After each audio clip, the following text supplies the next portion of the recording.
Hi everyone, Jack the Rambling Raconteur here with some brief thoughts on Book 14 in Homer's Odyssey.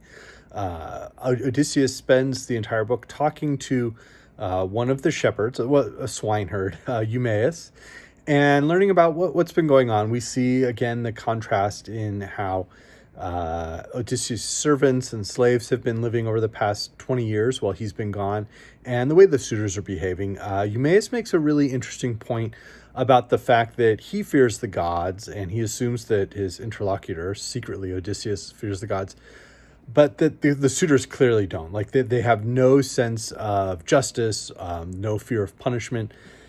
And that is perhaps a reflection of the disintegration, the great Bronze Age collapse that happened sort of in the aftermath of contemporaneous to the Trojan War, and perhaps that somehow had made it down the generations through oral tradition of how that was sort of a Bronze Age Dark Ages in some sense. Perhaps that's what's being reflected there.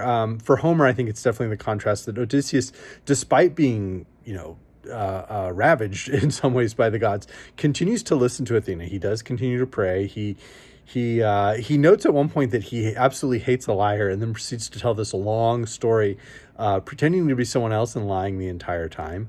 So there's an irony there. I'm not sure how Homer means that irony. I actually read the passage like really closely, looking at how Odysseus started it, and thought, well, is that he hates people who lie to the Greeks, because he's famous for lying to non-Greeks and things. But is it because he hates people who lie to Greeks or to his family? But he's here lying to Eumaeus. So I'm not entirely sure where that irony is supposed to land, but it's definitely present.